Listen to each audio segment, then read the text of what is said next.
Graças a Deus. Deus abençoe todos vocês, meus amigos.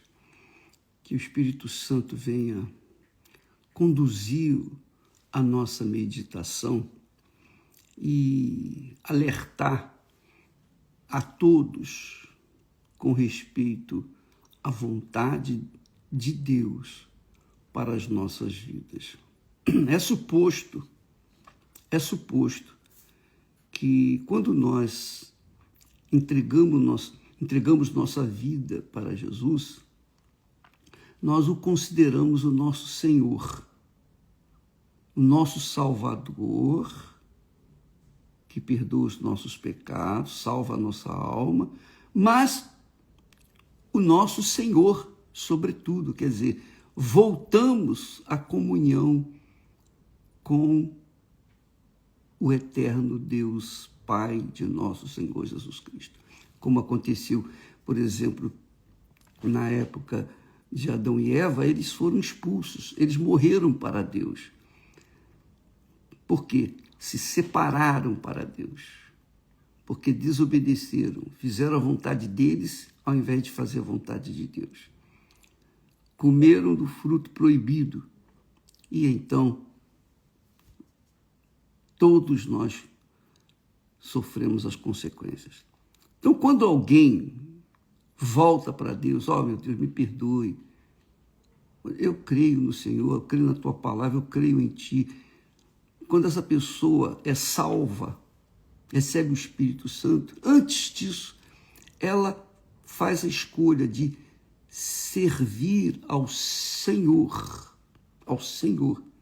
Ele se torna o Senhor dela, quer dizer, ele que vai fazer vontade dele na nossa vida. Nós vamos fazer vontade dele aqui na terra. Então, isso é um ponto pacífico. Então, quando a pessoa entrega a vida para Jesus e faz dela o seu Senhor, então ela se torna serva, ela vai obedecer à sua voz.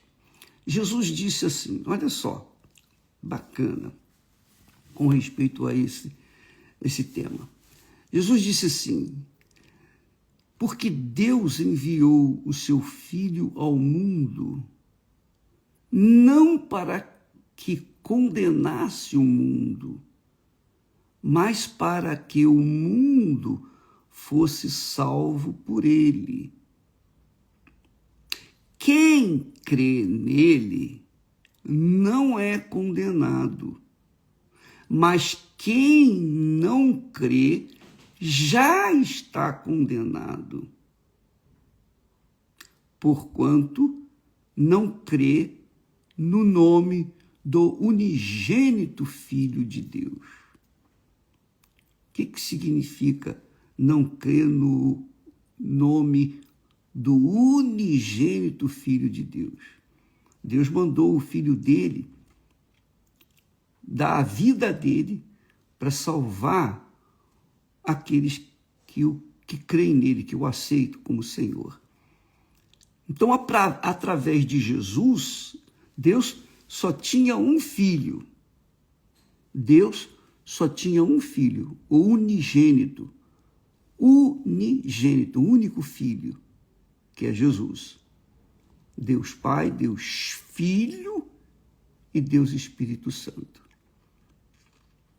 Quando nós aceitamos o sacrifício de Jesus por nós, quando cremos que ele morreu por nós, deu a alma, a vida dele por nós, pela nossa, então nós somos salvos.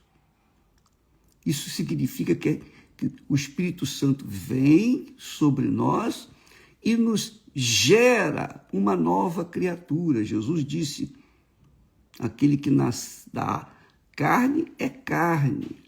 Eu nasci da carne neste mundo. Mas quando eu aceitei Jesus, quando entreguei a minha vida para ele, assumi um compromisso com ele, então ele me fez filho de Deus. Então, Deus deixou de ter um filho, que era Jesus, e também ganhou a mim. Então, em Jesus, eu sou filho de Deus. E você também. Então, cada pessoa que crê no Senhor Jesus Cristo, então, não é condenado. Por quê? Porque em Jesus nós somos salvos. Em Jesus tornamo-nos filhos de Deus. Obviamente, isso é obra do Espírito Santo. É Ele que vem sobre nós e nos gera uma nova criatura. Jesus disse também lá no capítulo 3 de João que o que é nascido da carne é carne. E o que é nascido do Espírito é Espírito. O que é nascido do Espírito Santo é Espírito, quer dizer, é espiritual, é um ser divino, é filho de Deus. Pode chamar Deus de Pai, porque é filho. Por isso também, na oração, Jesus ensinou os discípulos: vós orareis assim, Pai nosso que estás nos céus. Quer dizer, pode chamá-lo de pai porque ele vai ouvi-lo. Por quê? É filho. Então, aí você vê a diferença entre os que são e os que não são filhos de Deus. Tem que haver uma diferença entre os... Deus fala lá em Malaquias: vereis outra vez a diferença entre aquele que serve a Deus e aquele que não serve. Tem que haver essa diferença. Então, essa diferença é vista justamente com essa condenação. Quem nele crê, quem crê no Senhor Jesus, entrega a sua vida, casa com ele, quer dizer, assume a fé nele neste mundo, não é condenado. Mas quem não crê já está condenado. Mas quem não crê já está condenado. Aí eu fiquei pensando, meu Deus, que condenação é essa? Que condenação é essa? Aqui, já está condenado. Aí depois ele diz assim: e a condenação é esta. Olha só. E a condenação é esta: que a luz, referindo-se a Jesus, eu sou a luz do mundo, que a luz veio ao mundo e os homens amaram mais as trevas do que a luz, porque as suas obras eram más. As suas obras eram más, porque todo aquele que faz o mal odeia a luz e não vem para a luz, para que as suas obras, obviamente as obras más, não sejam reprovadas. Muito importante isso, você ler, amiga, e meditar e pensar, porque nós somos condenados ou nós somos salvos? Quem é condenado por conta de tomar a decisão de rejeitar aquele único que pode salvá-lo. E quem é salvo é aquele que aceita, não só dizer, eu aceito Jesus como meu Salvador, mas assumir essa aceitação, como o casamento. O casamento é uma analogia com a entrega para Jesus, da vida para Jesus. Porque quando nós nos casamos, ninguém obriga a gente a casar. O casamento é uma coisa pessoal, da vontade pessoal. Então, você encontra outra pessoa, você ajusta os seus pensamentos com os dela, e então vocês resolvem casar, que quer dizer, vocês se tornam uma só carne. Você entrega a sua vida para ela e vice-versa. Então, naquele compromisso que se faz no altar, aquele compromisso assumido no altar, perante Deus, como testemunha principal, aquilo ali é eterno, acabou. Quer dizer, é terreno, né? Na eternidade é outra coisa, mas aqui na terra ele representa Jesus e ela representa a igreja de Jesus. O noivo e a noiva. Então, quando se entrega, os dois se tornam uma só carne. Uma só carne. Quando se entrega a vida para Jesus, é a mesma coisa. É um compromisso assumido de parte a parte, da parte dele para conosco, da nossa parte para com ele. Quando nós nos entregamos a ele, ele é espírito. Então nós, para fazermos isso, nós temos que, em espírito, entregar nossa vida para ele, quer dizer, nossa mente, nosso intelecto, nosso racional, a nossa vontade. Então a gente entrega para ele, e aí, como está escrito, aquele que se ajunta com o Senhor, quer dizer, que se casa, que se entrega para o Senhor, é um espírito com ele. Por isso, estas pessoas não são condenadas. Jesus diz aqui, quem crê nele não é condenado. Não é condenado. Mas quem não crê já está condenado. É o caso, por exemplo, nós sabemos que, eu fiquei sabendo ontem, esses dias aí, que no carnaval, esse último carnaval, as pessoas injetavam vírus de doenças contagiosas e iam vacinando as pessoas durante o carnaval. Quer dizer, passando para outras pessoas o vírus de HIV, o vírus de doenças venéreas, de outras enfermidades, etc. Iam passando de corpo a corpo. E, segundo soube, que uma médica atendeu mais de 100 pacientes que foram contaminadas durante o carnaval. Aí eu fiquei pensando, puxa vida, como é que pode uma pessoa ser tão má, perversa, de querer fazer o mal a outra pessoa que nem conhece? Que nem conhece.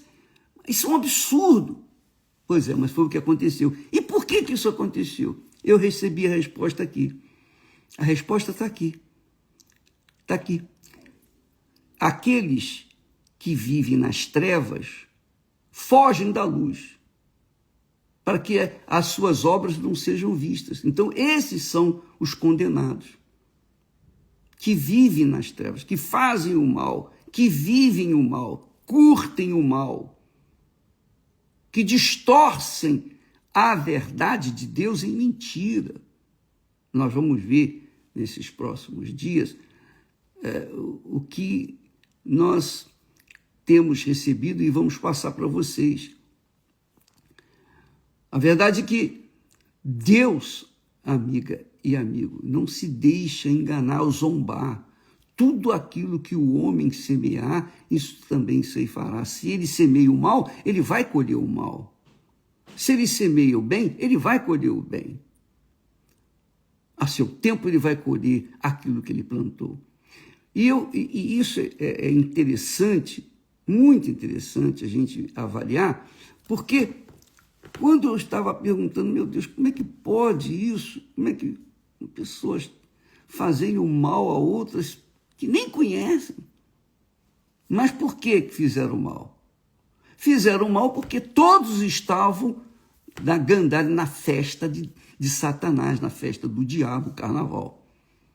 Estava lá? Então está sujeito. A Bíblia diz que Deus os entregou à derrota, ao mal. É isso que eu queria que você entendesse. Presta atenção. Você sabe que quando você lê o Velho Testamento, você vê a história de Israel, o povo separado por Deus, o povo que recebeu a lei, a palavra de Deus, o povo que teve privilégio. Deus escolheu um povo, separou um povo para que o filho dele viesse nascer. Então, os filhos de Israel, enquanto eles eram obedientes à palavra de Deus, eles eram abençoados, prósperos, saudáveis, venciam seus inimigos. Mas quando os filhos de Israel desobedeciam a Deus e se corrompiam e se envolviam com as orgias dos pagãos, dos povos pagãos, então Deus se voltava contra eles também. Olha só. Então, diz assim, lá no texto de Juízes, no capítulo 13, versículo 1.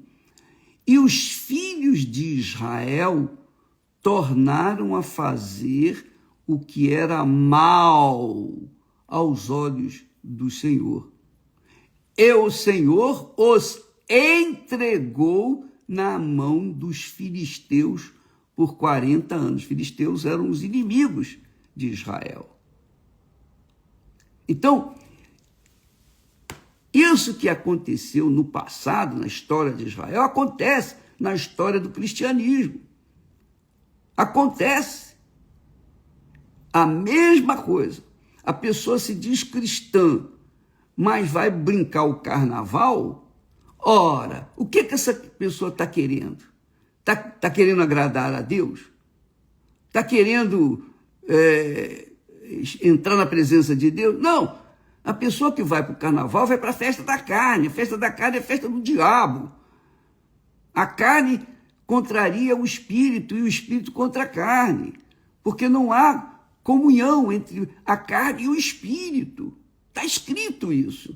Então, quando uma pessoa se diz cristã, vai para o carnaval, inclusive, os pais levam as criancinhas para brincarem também o carnaval, estão ensinando, estão cultivando ali o quê? O mal. Estão semeando o mal nas crianças. Quando os filhos crescem e se tornam rebeldes, viciados, drogados, quando os filhos crescem e se tornam maus filhos, o que acontece? Os pais sofrem. Puxa, aí vão para a igreja, oh meu Deus, Senhor e tal. Os filhos vão colher o que foi plantado. Deus entregou Israel na mão dos filisteus, inimigo número 1 de Israel. E Deus entrega mesmo a pessoa que se diz cristã, ele entrega aos seus inimigos. Por isso que a gente faz assim, puxa vida, por que a minha filha, meu filho está nessa vida? Por que faz isso? Poxa, você chora, nós sofremos pelos filhos rebeldes. Só que oramos, jejuamos, lutamos por ele, mas parece que os céus estão fechados, são como bronze, não ouvem. Você pergunta, mas por quê? Mas por quê? Por quê? Por quê? Porque Deus os entregou nas mãos dos inimigos, que é o diabo. O diabo e seus demônios controlam esse mundo. Esse mundo é do diabo. Nós vivemos no mundo do inferno, um mundo sujeito às trevas. E quem crê no Senhor Jesus é livre do poder do inferno, da força do inferno. Mas se por acaso tornamos a fazer o que era mal aos olhos do Senhor, nós seremos entregues também a Satanás. Essa é a realidade. Então, esse sofrimento, essa dor, foi o que aconteceu com Israel e tem acontecido. Tem acontecido. Você verifica, por exemplo, com fé, você pode conferir isso, lá em Israel estava sendo feita uma festa de algazarra, um carnaval como o carnaval do Brasil. Estavam entregues à carne, a festa da carne, ainda tinha um Buda lá, tinha imagens lá, estavam dançando e curtindo a imagem dos deuses deste mundo. Então vieram os filisteus e mataram lá, e até hoje a gente está morrendo. Por causa do quê? Aquele povo que conhecia a palavra e conhece a palavra de Deus, aquele povo não creu na palavra. Essa é a realidade. Provocou a ira de Deus. E então veio o que nós temos assistido, o que está acontecendo lá em Israel. Sofrimento, morte, para tudo quanto é lado, tanto da parte de Israel quanto da parte dos filisteus, digamos assim. Entendeu, minha amiga, meu amigo? Deus, está aqui escrito, e os filhos de Israel tornaram a fazer o que era mal, porque já tinham feito.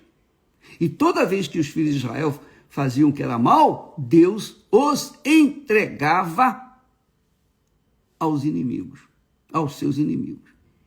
Aqui no caso, o Senhor os entregou na mão dos filisteus por 40 anos. 40 anos, uma geração viveu sob o domínio dos filisteus. Por quê? Porque aquele povo que conhecia o Deus de Abraão, o Deus de Israel, o Deus de Isaac, o Deus de Israel, estava fazendo o que era mal perante o Senhor. E isso aqui é muito importante falar, porque você vai ver a sua vida, eu vou analisar a minha vida. Eu não estou aqui para julgar ninguém, nós estamos aqui para falar, ensinar aquilo que está escrito nas Sagradas Escrituras. Então, se eu tenho juízo, eu vou seguir a palavra de Deus. Eu vou obedecer, porque se eu desobedecer, eu posso cair nessa desgraça de Deus me entregar aos filisteus, quer dizer, ao diabo, por conta de conhecê-lo, de conhecer a Deus e fazer a vontade da carne ou do diabo. Então Deus nos entrega. Deus nos entrega aos nossos inimigos. Não foi só lá, nessa época de Juízes, não. Aconteceu também lá em Crônicas. Diz assim: veio grande ira do Senhor sobre Judá e Jerusalém. Judá e Jerusalém, a cidade do grande rei.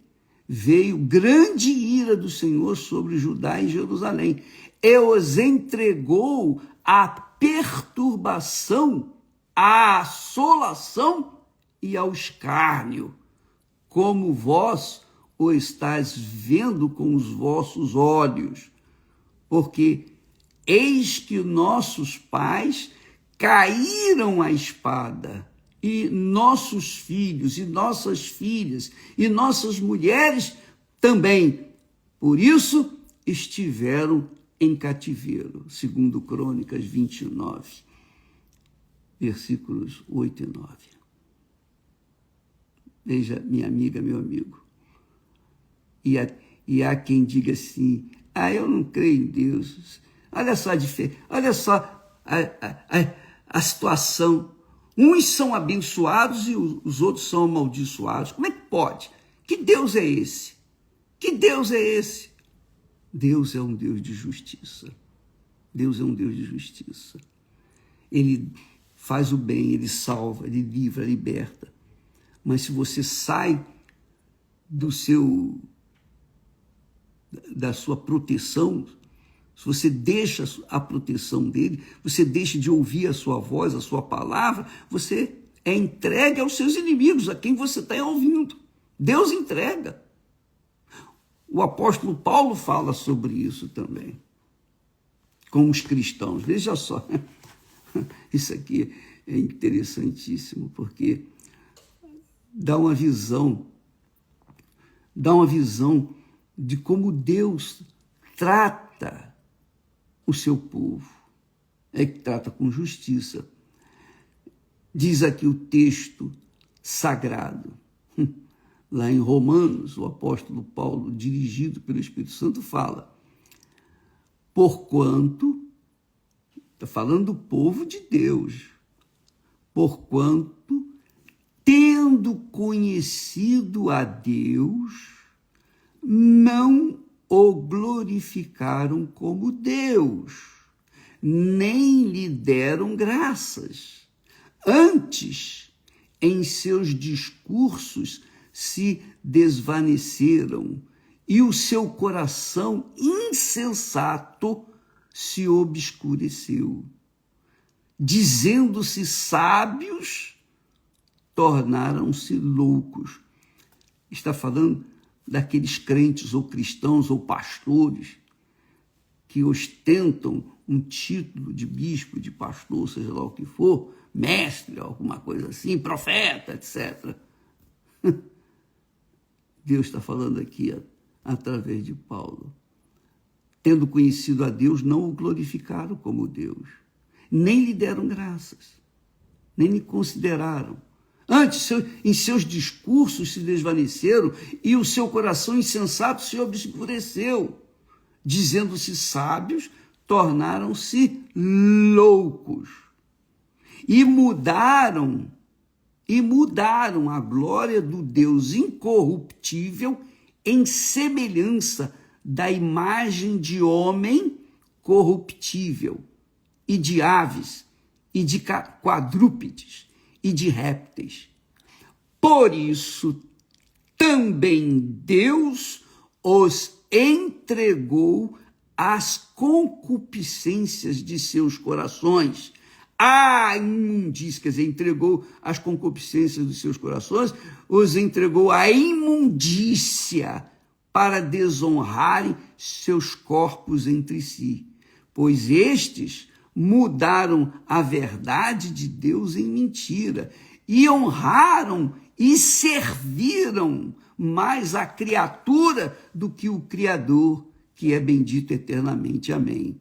Por isso, Deus os abandonou, olha só, Deus os abandonou às paixões infames, porque até as suas mulheres mudaram o uso natural, contrário à natureza. E, semelhantemente, também os homens, deixando o uso natural da mulher, se inflamaram em sua sensualidade uns para com os outros, homens com homens, cometendo torpeza e recebendo em si mesmos a recompensa que convinha ao seu erro. E como eles não se importaram de ter conhecimento de Deus, assim Deus os entregou a um sentimento perverso para fazerem coisas que não convêm. Romanos, capítulo 1, do versículo 21 ao versículo 28. Então, minha amiga, meu amigo, o que chama atenção aqui é o verbo entregar. Deus os entregou, por isso também Deus os entregou. Também no Velho Testamento, a mesma coisa, os entregou. Por isso Deus os abandonou às paixões infames. Quer dizer, Deus entrega. Abre mão, tá bom, vocês querem servir ao diabo? Que sirvam ao diabo, vão colher os frutos do seu Senhor. Então, muita gente morre, muita gente sofre, muita gente geme, muita gente diz que não crê em Deus porque ele é mau. Não! Deus é justo, perfeito. Eu não estou defendendo Deus porque Deus não precisa de defensor, Deus não precisa de advogado, Deus não precisa que ninguém o defenda. A palavra dele já diz tudo. Então, se eu fizer, ou escolher, ou optar, fazer o que é errado, eu vou ser entregue às minhas paixões infames e vou pagar o preço e vou colher o preço. Por isso, eu estarei sendo condenado. Já estarei sendo condenado. Na minha vida pessoal, fracasso, doença, enfermidade, descasamento e todo o inferno que esse mundo apresenta. Mas se eu me mantenho obediente à palavra de Deus, ele me protege, ele me guarda, porque ele é o meu Senhor. Ele é o meu Senhor. Então é obrigação dele, uma vez que ele se entregou para mim, pagou o preço por mim, eu sou dele. Jesus pagou o preço para a minha salvação. Então eu sou responsabilidade dele. Então, se eu sigo obedecendo a sua palavra, então é obrigação dele também cuidar de mim. Se o diabo vier, não vai conseguir fazer nada. Não, lembra aquela senhora lá que deu testemunho, que nós colocamos há semanas atrás? Ela tentou durante muito tempo me matar com bruxaria, com feitiçaria, vendeu um apartamento, perdeu um apartamento só em bruxaria, só para acabar comigo. E eu nem sabia, mas Deus me guardou. E não somente ela, mas outros tantos bruxos que se uniram para tentar acabar com a minha vida. É obrigação de Deus cuidar de mim, porque eu sou dele. Eu sirvo a ele, eu obedeço a palavra dele. Então tem que haver sim, uma responsabilidade da parte dele para comigo, como tem que haver uma obediência da minha parte para com ele. Esse é o casamento, essa é a aliança que Deus fez com Abraão, com Isaac, com Israel, com o seu povo. Mas quando o povo quebrava essa aliança, então Deus o entregava aos seus inimigos. Os seus inimigos deitavam e rolavam na desgraça. Então, amiga e amigo, avalie bem a sua vida, porque de repente você chora, geme, padece por uma criatura que vive e gosta das trevas. E você fica chorando, você fica perdendo tempo na sua vida por uma pessoa que Deus entregou já ao mal, à condenação. Porque aquela pessoa não era criança, aquela pessoa sabia da verdade. Aqui, você pode ler direitinho que o apóstolo Paulo, dirigido pelo Espírito Santo, diz: porquanto, tendo conhecido a Deus, é o detalhe, tendo conhecido a Deus, não o glorificaram como Deus, nem lhe deram graças. Quer dizer, eram cristãos também. Então, Israel do passado, do Velho Testamento, hoje é o cristianismo. São aqueles que se dizem cristãos ou crentes, mas que, com certeza, nunca nasceram da água e do Espírito Santo, nunca nasceram de Deus, por isso vivem ou viveram uma vida contrária à vontade de Deus. Nós vamos falar mais a esse respeito amanhã, mas vale a pena você meditar nesse texto, porque aí você vai ver a diferença entre o que serve a Deus e o que não o serve. Você vai ver a diferença. E você está nessa diferença. Se você serve a Deus, você pode ter certeza que Deus cuida de você, como Ele cuida de mim. Agora, se você não serve, Ele entrega a você ou se a gente não o serve, ele entrega a gente aos nossos inimigos, às concupiscências do nosso coração, aos desejos impróprios do nosso coração. É uma questão de inteligência. A fé em Deus é uma questão puramente de inteligência, em que você toma conhecimento da verdade e segue-a, e vai colher os frutos da sua obediência. Agora, se você conhece a verdade e não segue, você vai colher os frutos podres da mentira. Aí você pergunta, mas bispo, e aqueles que não conhecem a verdade? Por isso, Deus tem chamado muitos para pregar o evangelho, para que todos venham conhecer a verdade, para que a verdade venha libertá-los. Deus abençoe vocês e amanhã estaremos de volta aqui, em nome do Senhor Jesus, se Ele permitir. Graças a Deus. Graças a Deus. Deus abençoe, em nome do Senhor Jesus. Amém.